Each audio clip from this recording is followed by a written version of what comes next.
Dopo l'acquisto della nostra prima replica abbiamo passato ore ed ore per cercare di capire quale organo di mira potesse fare al caso nostro. E con organi non intendo cuore, polmoni, fegato, reni.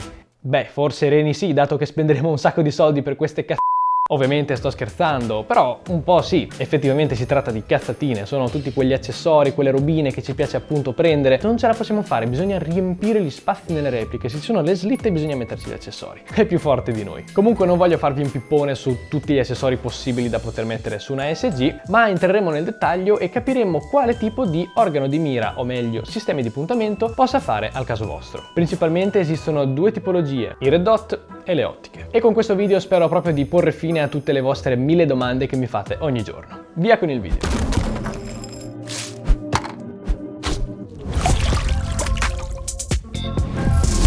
Bentornati Sparapallini, io sono Rico ed ora entreremo nel vivo dell'argomento. Cercherò di essere il più sintetico possibile e mostrarvi le caratteristiche di base di un'ottica e di un red dot. Ci tengo a precisare che tutto quello che vi dirò in questo video è frutto di una serie di esperienze raccolte nell'arco degli anni, sia mie personali e anche di persone conosciute sul campo. La domanda riguardante quale sistema di puntamento acquistare per la propria replica è una tra le più gettonate. Penso che ogni giorno arriva una domanda del genere, quindi ho detto perché non farci un video sopra, così almeno mi tolgo tutto il problema e ogni volta che qualcuno mi farà una domanda, link del video. Tac. Nell'immaginario comune, magari anche grazie ai film, siamo più propensi a vedere questa montata su un fucile da sniper e questo qui invece su un fucile d'assalto. Ma nel Softair tutto questo va a puttane, semplicemente perché le ASG da Softair hanno tutte un limite ben preciso, che è di 0,99 joule. Oltre a quello non si può andare sia una pistola, sia un fucile d'assalto grande così, sia un fucile d'assalto grande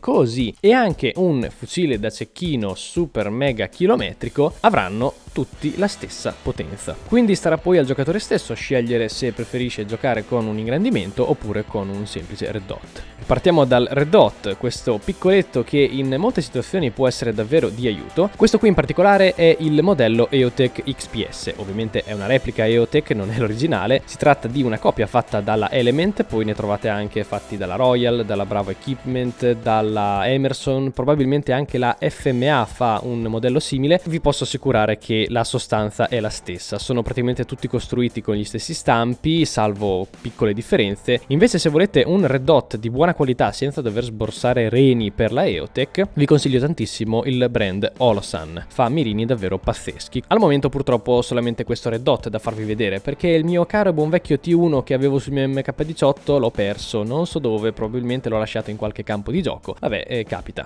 C'è da dire che questo EOTech è uno tra i più grossi in circolazione, infatti non per forza consiglio questo modello perché ha un certo tipo di ingombro, sia in termini di peso ma anche di visione. Quando andate in puntamento avete tutto questo ambaradam sopra che vi va a coprire campo visivo. Vi lascio comunque qui sotto un link della mia pagina Amazon dove trovate appunto alcuni modelli che consiglio. Ma quindi dov'è che i red dot danno il meglio di sé? Io personalmente vi consiglio di utilizzarli in un ambiente ben specifico che è quello del puro CQB. Parlo proprio delle arene, anche di quei campi indoor dove siamo molto stretti, dove ci sono un sacco di paratie, dove le distanze di ingaggio vanno dai 10 ai 20 metri e volendo possono anche arrivare a un minimo di 5 metri. Questo perché in un ambiente così stretto avete la necessità di alzare il vostro fucile e di andare in puntamento e di conseguenza vedere il puntino rosso, e se il vostro red dot è tarato bene allora vedrete tutti i pallini che vanno proprio verso il centro del punto luminoso. Invece per quanto riguarda l'ambiente boschivo il discorso è un po' più delicato, però attenzione, non è che voglio fare una distinzione così banale, nel senso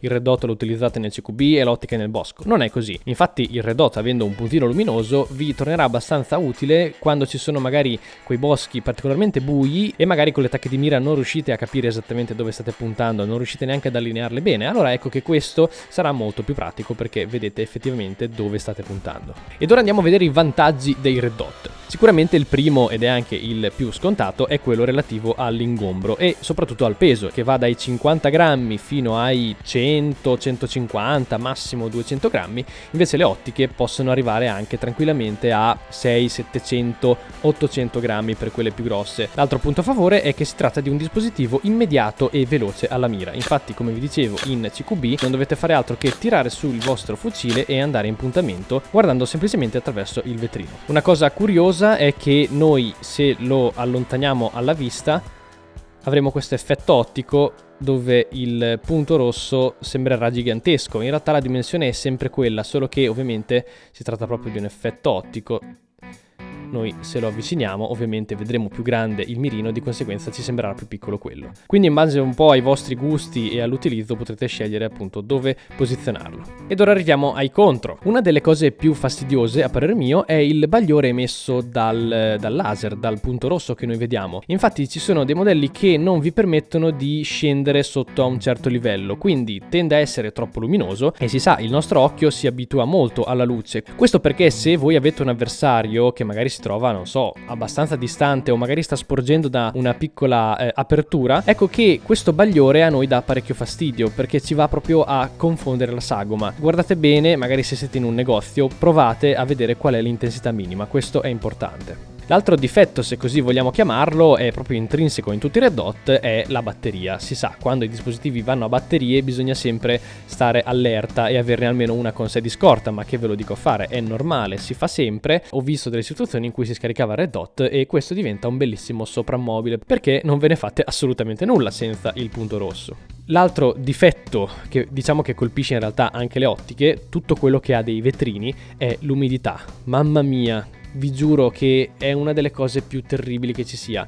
Magari non tanto l'umidità in sé quanto anche la pioggia. Questo va a interferire proprio con la vostra mira perché vi si bagnerà tutto il vostro vetrino, di conseguenza sarà terribile riuscire ad andare in mira e quindi voi dovrete sempre passare con il dito. Però tutto questo in realtà c'è una soluzione che sarebbe quel trattamento anti-acqua che fanno anche sui parabrezza delle auto, dove praticamente quando le gocce d'acqua si appoggiano sopra rotolano via. Quindi non lo so, informatevi, andate da un carrozziere o da un meccanico che fa questo tipo di servizio e chiedete se ve lo fa solo su questi due vetrini. Oppure so che su Amazon ci sono anche delle pellicole che fanno sia da protezione e anche hanno questo sistema appunto per evitare le gocce d'acqua. Non credo che le facciano esattamente su misura per questi dot. E con i red dot possiamo dire di aver finito. Ora passiamo alle ottiche. Un argomento a me molto caro, nonostante comunque io non abbia mai intrapreso una vera e propria carriera da cecchino, mi sono sempre trovato bene ad avere un ingrandimento sulla mia replica. Questo perché ho giocato spesso in aree abbastanza grandi e di conseguenza volevo essere ben sicuro di dove cadessero i miei pallini. Questa in particolare è un'ottica che vi consiglio tantissimo. Vi lascio qui sotto il link in descrizione di Amazon perché l'ho acquistata lì ed è veramente tanta roba. Non è né troppo grande né troppo piccola, ha un ingrandimento che va addirittura da 3 fino a 9x. Ovviamente il 9x è inutilizzabile, il massimo a cui l'ho utilizzata è il 6, che è già tantissimo per il soft air, ma la cosa più importante è che le lenti sono davvero fantastiche, infatti è molto luminosa e molto nitida. Quindi dov'è consigliato utilizzare le ottiche? Sicuramente non posso che rispondervi nelle aree boschive, quindi le distanze medie di ingaggio per le ottiche sono tra i 30 e i 40 metri, non a caso è anche la distanza a cui io vi consiglio di tarare la vostra ottica. Trovate qui il video tutorial di come si tara un'ottica, vale anche per i red dot, il principio è lo stesso. Però non è che le ottiche vanno usate solamente nell'ambiente boschivo, le ottiche sono anche molto comode per gli ambienti CQB, chiaramente non quelle situazioni troppo strette come le arene. Avere un dispositivo simile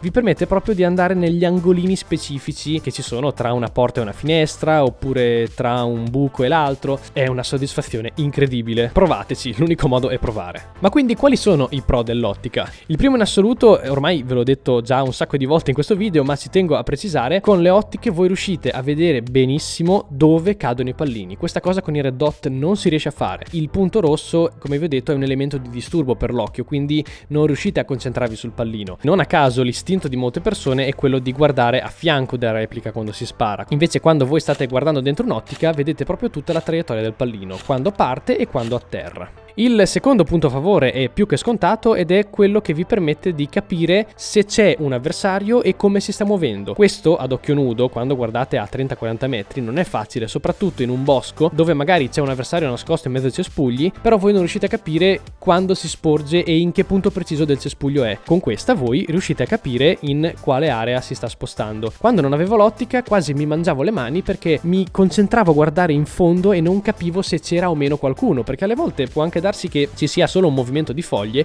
e voi da lontano però non riuscite a percepirlo bene. So che sembrano delle cavolate, ma provate ad andare in gioco e ditemi se non è così. Mentre per quanto riguarda i contro, qui sicuramente abbiamo l'opposto del Red Dot, ovvero abbiamo un dispositivo abbastanza ingombrante e pesante. In questo caso ci tornano in aiuto questi dispositivi. Qui abbiamo una COG e questo invece è un Elcan. Hanno il vantaggio di essere più compatti, però il peso non è che sia così tanto differente. Questo è un po' più leggero dell'ottica, questo invece è praticamente uguale se non più pesante, quindi guadagnate semplicemente in compattezza. Diciamo che è il piccolo prezzo da pagare per avere l'ingrandimento. L'altro punto negativo, esattamente come il Red Dot, è l'umidità e la pioggia in generale, quindi tutto quello che va a bagnare, perché quando vi si forma appunto la patina qui e qui, auguri a mirare, qui diventa molto più complesso rispetto al Red Dot. Una cosa che si può fare è mettere un prolungamento dell'ottica, si tratta di un tubo di alluminio che si avvita proprio, infatti qua c'è una filettatura, questo vi permette di avere un margine in modo tale che la pioggia magari non vada a colpire direttamente la lente, però qua dietro non è che si può fare molto perché manca proprio il filetto e è inusuale andare a mettere delle prolunghe qui. E anche oggi il video finisce qua. Come vi dicevo all'inizio, questa è una delle domande più gettonate, quindi spero proprio di aver risposto a tutti coloro che erano un po' nel dubbio e soprattutto spero di aver rotto un po' questi falsi miti, soprattutto sulle ottiche. Ma nel software non serve l'ingrandimento perché spariamo pallini. Ragazzi, dai, su, scialla, ognuno spara con quello che vuole. Volete sparare con l'ottica, sparate con l'ottica. Volete sparare con il Red Dot, sparate con il Red Dot. Volete sparare con il fucile senza niente? Lo potete fare, l'ho fatto anch'io. Basta, il video finisce qua. Noi ci vediamo al prossimo. Ciao a tutti.